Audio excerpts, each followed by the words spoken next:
مع بداية حرب أكتوبر سنة 1973 كان في مشكلة كبيرة بتواجه القيادة المصرية، وكانت المشكلة إن إسرائيل مش هتسمح للجيش المصري باستكمال عملية العبور، وهتقوم بدفع قوات الاحتياط عشان تدعم القوات اللي موجودة في سيناء. وطبعا القيادة المصرية كانت عارفة كل الكلام ده، وعارفة إن وصول قوات احتياط العدو الإسرائيلي في الساعات الأولى للمعركة ممكن يتسبب في فشل الهجوم المصري وخسارة سنوات طويلة من الإعداد للحرب.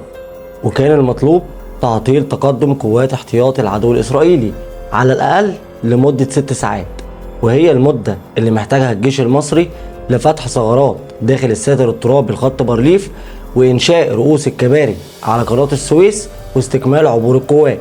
وكانت قوات الاحتياط الإسرائيلية عشان توصل لقناة السويس لازم تعدي من طريق رمانة بلوزة، وده الطريق اللي كان بيربط ما بين مدينة العريش وما بين قناة السويس. وكانت القوات المسلحة المصرية مجهزة خطة لمنع وصول قوات الدعم الإسرائيلية لقناة السويس، وهنا يظهر دور أسود الصاعقة المصرية.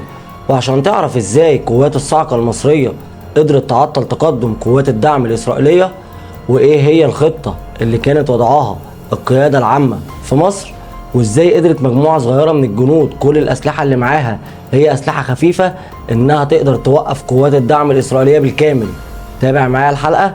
معاكم خالد النمر في حكاية برا المنهج، والعملية المستحيلة عملية إنزال رمانة.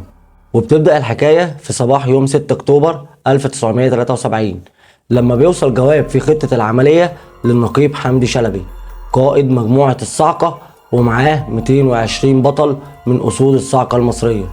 وكان مع الجواب رسالة، وكان نص الرسالة بيقول: بسم الله الرحمن الرحيم، هذه العملية هي عملية الرحلة الواحدة ذهابا بلا عودة، فجميعنا مقدر لنا الموت، والمهمة هي تعطيل قوات الدعم الإسرائيلية لمدة 6 ساعات، فحاول الحفاظ على حياتك لمدة 6 ساعات.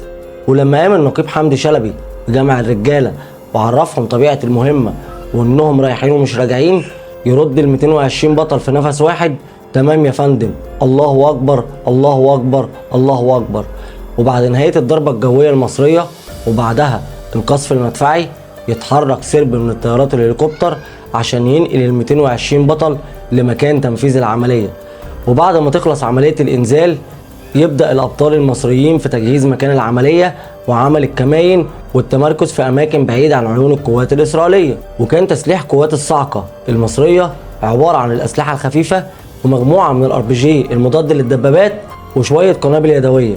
وكان مطلوب منهم إنهم يوقفوا القوات الإسرائيلية، واللي كانت بتتكون من 350 دبابة و300 مدرعة و150 عربة مجنزرة تحت غطاء حماية من المدفعية وطيارات الفانتوم والميراج الإسرائيلية. وبرغم التسليح الضعيف لقوات الصاعقة المصرية أمام العدد المهول من الجيش الإسرائيلي بأحدث الأسلحة وغطاء مدفعي وطيران، إلا إن الأبطال المصريين ولا كان فارق معاهم كل ده، وكل اللي كان فارق معاهم إنهم ينفذوا مهمتهم وعلى أكمل وجه. وبعد وصول الأسود المصريين يظهر قدامهم عربيتين جيب و4 عربيات مجنزرة ومجموعة من جنود العدو الإسرائيلي، ويطلع الأمر من قائد المجموعة النقيب حمدي شلبي بعدم التعامل معاهم، وقال إن دول أكيد هم مجموعة الاستطلاع اللي جايين يأمنوا طريق القوات اللي احنا مستنيينهم.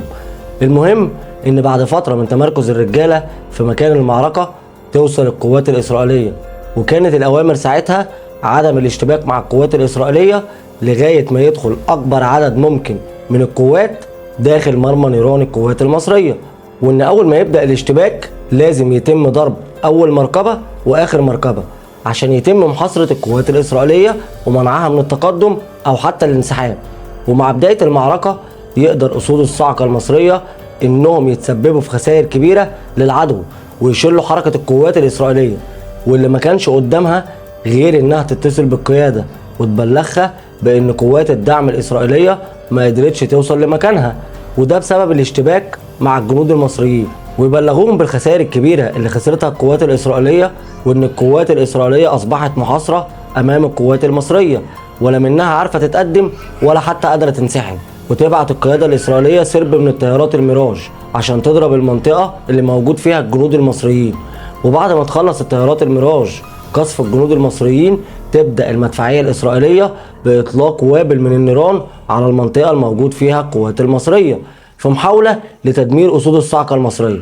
وبعد ما تتوقف المدفعية الإسرائيلية عن الضرب، تبدأ قوات الاحتياط الإسرائيلية إنها تحاول تتقدم مرة تانية ناحية قناة السويس، وساعتها يظهر أسود الصاعقة المصرية مرة تانية ويتم الاشتباك مع العدو الإسرائيلي. وبعد الخسائر الكبيرة اللي قدرت تعملها قوات الصاعقة المصرية في قوات الاحتياط الإسرائيلية، تضطر قوات الاحتياط الإسرائيلية إنها تتراجع للمرة التانية، وتتصل القوات الإسرائيلية بالقيادة للمرة التانية وتبلغهم بعدم قدرة القوات الإسرائيلية على التقدم أمام القوات المصرية. وللمرة التانية تطلع الطيارات الإسرائيلية تدك المكان اللي موجود فيه الأبطال المصريين، ومن بعدها وابل من نيران المدفعية الإسرائيلية. وفي خلال الاشتباكات يظهر أتوبيس جواه مجموعة من الطيارين الإسرائيليين، فيقوم الرجالة بالتعامل معاه وضرب الأتوبيس بقذيفة RPG وتدميره، وتبعت القيادة الإسرائيلية سرية مشاة كاملة عشان تدعم القوات الإسرائيلية أمام الجنود المصريين. وفضلت المعركة مستمرة ما بين القوات المصرية والقوات الإسرائيلية لمدة أكتر من 36 ساعة، مش 6 ساعات زي ما كانت القيادة المصرية طالبة. وفضل الأسود المصريين مستمرين في الاشتباك لغاية ما خلصت كل الذخيرة اللي موجودة معاهم. وبعد ما الذخيرة خلصت يتصاب الشهيد البطل النقيب علي نجم، وفجأة يطلع من المكان اللي موجود فيه ويجري لغاية ما يوصل للدبابة الإسرائيلية، ويطلع فوق الدبابة ويشد فتيل القنبلة اليدوية اللي معاه عشان تنفجر القنبلة في الشهيد وتنفجر الدبابة. وبعد تنفيذ المهمة بنجاح واستشهاد عدد كبير من أسود الصاعقة المصرية، يصدر القرار من قائد المجموعة بالانسحاب، وراحوا على منطقة اسمها الدوريات.